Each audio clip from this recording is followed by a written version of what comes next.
first ever D&D Direct was today, and not only did we find out Spelljammer confirmed, that was only the start of the news. I know. That was only the start of the news and excitement to come in the 30-minute show led by B. Baldurs and Anna Prosser, covering new books, video games, the movies, game accessories, and more. To celebrate, D&D also hosted an online event for some press and community members that we got to explore on our watch-along stream with some adorable and spooky surprises. And oh yeah, the whole thing ended with Dragonlance? Let's get into it. Joe, Michael, how are we feeling? I'm feeling super stoked, overwhelmed with ideas for campaigns I want to run, and just generally feeling super excited about everything that's coming down. Yeah, today definitely sort of the end of the day definitely feels like in a Christmas story, like Ralphie's passed out with his new Zeppelin, um, and then the parents are just sitting there, just like exhausted by the couch, drinking wine. Today definitely feels like that. I feel like the gifts have been announced and opened, and I'm just stoked it's all out there. And out there it is. As first off, we're just going to take these in bunches because there was so much squeezed into this. And if you want a fuller rundown on it, you should check out the article that we have up on dndbeyond.com. The link is down in the description, running you in more detail through everything we're about to say. But first off, we have to talk about Spelljammer confirmed. The beloved setting from earlier editions of D&D is back in a big way for 5th edition. And in the first part of this presentation, we also learned that Baldurs Gate 3 has some exciting progress reports for us in the form of a very, very funny skit. We got a closer look at some Journeys Through the Radiant Citadel stuff coming our way with a few adventure previews. And we found out about some really cool campaign cases that are going to be coming for taking your game with you for creatures and tiles and all of your Dungeon Master on the go needs. Out of that first batch, Michael, what stands out to you? Oh boy! So all right, we got to go back to Spelljammer. I know that's the hot ticket item for me coming out of D&D Direct, and let me tell you why. So let me tell you why. All right. So all right, not only is Spelljammer confirmed, but they also confirmed a 3-book collection called Spelljammer Adventures in Space. So that's going to give you everything that you need in order to run a campaign within the astral sea and wild space. So if you pick these up in paper version, you're going to get a cool set of 3 64-page hardcovers, right? But for us, it'll be one gorgeous digital package that we get to divide into those books. Absolutely. And hey, so that all of that's coming August 16th, right? So you're probably like, ooh, that's really exciting, but that's so far away. Hey, guess what? There's a prequel adventure that's also being released. Hey, at no cost. This is coming in July. Spelljammer Academy is going to be your prequel adventure. It's going to be coming at no cost to anyone for those with a D&D Beyond account or Wizards account. And hey, coming along with that, there's all sorts of new WizKids miniatures that are coming. So if you're like me and immediately fell in love with the idea of giant space hamsters, yeah, there's going to be a giant space hamster miniature that you need to check out. It's honestly, it's so good. I don't need a minis habit to add to all my others. But they're gonna get me. And Joe, You do. What are they getting you with from this batch? I mean, from this batch of stuff, and I knew the WizKids announcements would sort of make Michael's eyes pop. But for me, it was the Baldur's Gate 3 update, and also sort of a release window. Even just the demo work in progress version of this game is absolutely beautiful. If you are a fan of the original Baldur's Gate, if you are a fan of Dragon Age, if you're a friend, if you're a fan of the original Sid games, this is actually developed by the same company. It's an absolutely just gorgeous game. Does the theme song refrain of "Down, Down, Down" by the river make me think of SNL's Matt Foley? When I hear it, it does. but that just increases my love for Baldur's Gate 3. So I'm super stoked. Incredible. And I will say from this patch, we got some more looks at art from Journeys Through the Radiant Citadel for some of the other adventures that are coming in that anthology that is going to be out very soon. And I was incredibly struck. For instance, like the art for The Wages of Sin is just Hmm. incredible. We got some really beautiful pieces from Journeys Through the Radiant Citadel that we heard about from Aja George and F. Wesley Schneider, the leads on that book that we can't wait to share more of with y'all. Yeah, no, Uh, I look, I love my Tolkien and I love my King Arthur, but the more D&D can be beyond, that sort of that narrow scope point of view for storytelling, I think the better it gets, and that art will just made my jaw drop. Mhm. there we go. And isn't it gorgeous? We will obviously be sharing more about these books as this book as it gets even closer. But I love that we got a little bit of a closer look. Orchids of the Invisible Mountain has some beautiful spooky stuff, and the Fiend of Hollow Mine. Um, so in the next part of the presentation, we got some looks. I know for us, look, Spelljammer is already headline news by itself. But oh, by the way, they're also making a Dungeons and Dragons feature film. And a one that is coming soon, about which we have known very little, that we got a little more info on. We also learned that a new starter set is coming called Dragons of Stormwreck Isle to help get people into this hobby that we love. We got something called the Monstrous Compendium Volume 1 Spelljammer Creatures, which you might have heard about on this channel yesterday. Today, I don't know what day it is. And we learned that more D&D books are going to be available in more languages as the process of the translation and international editions of D&D books continues, which is all very exciting. Michael, do you have a favorite from this section? Yes, I am super stoked about the D&D movie. We just got a sneak peek from John Francis Daly and Jonathan Goldstein. We have a title, Dungeons and Dragons: Honor Among Thieves.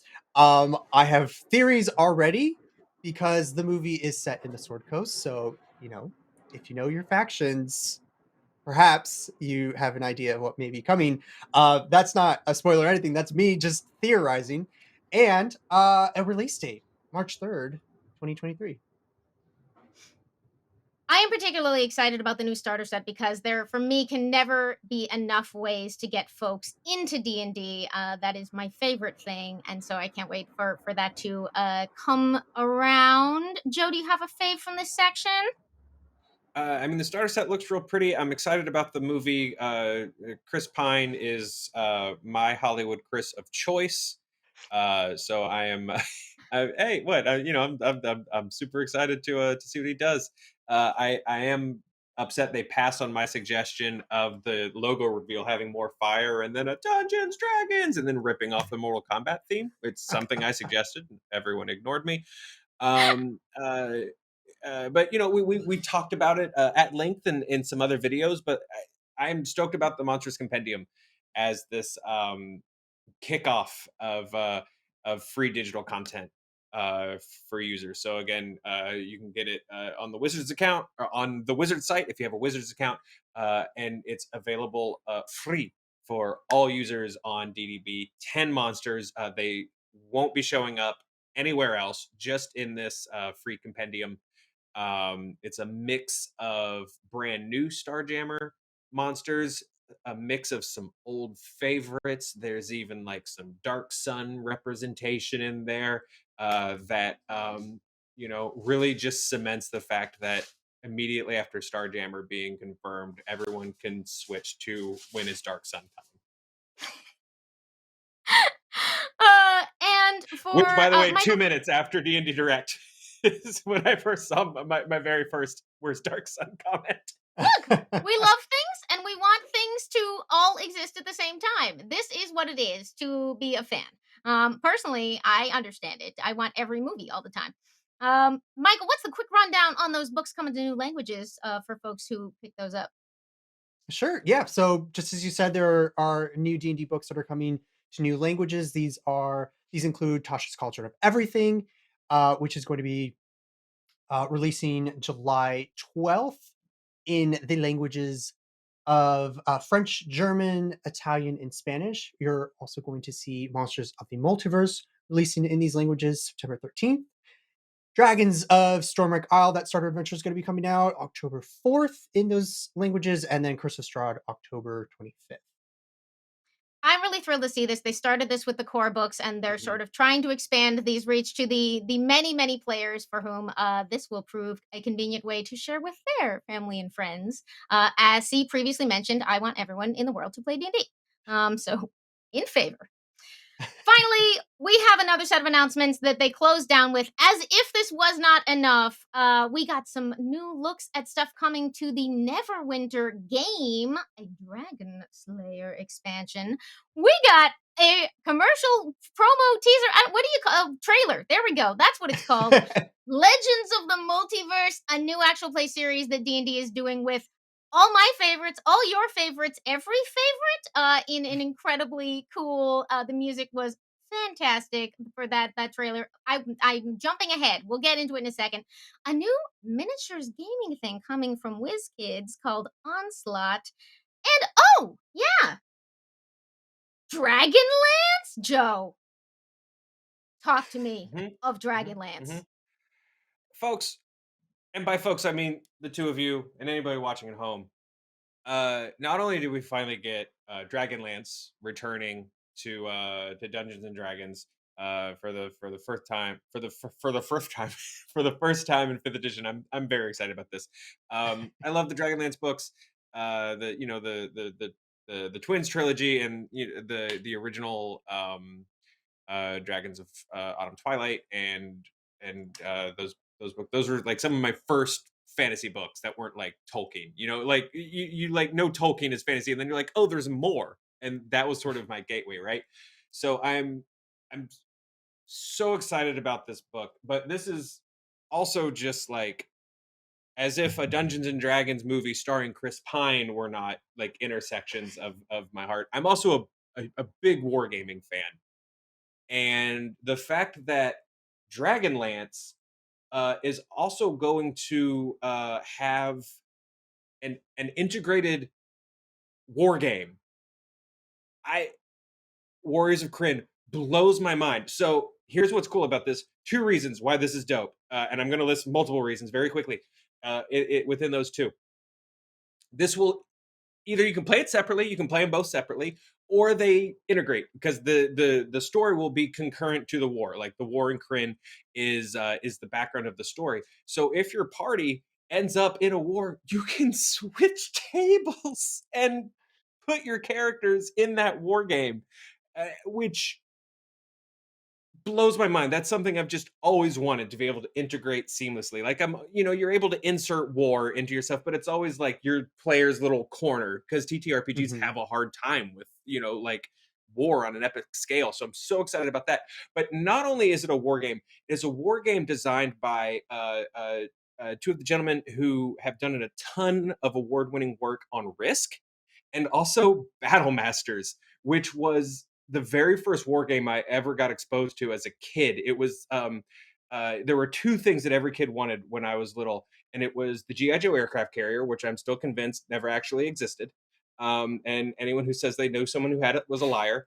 And Battle Masters, which was just this huge, like I tweeted earlier, the old like 1992 commercial was this huge. You just wanted it so bad. My parents took one look at it and they were like, "The cat's going to eat a soldier and die, and you can't have this."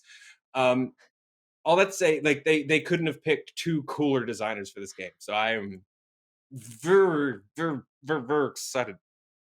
Well, look, I know that Pretty you're pumped. not as excited about this, Joe. I understand that this is a huge disappointment for you.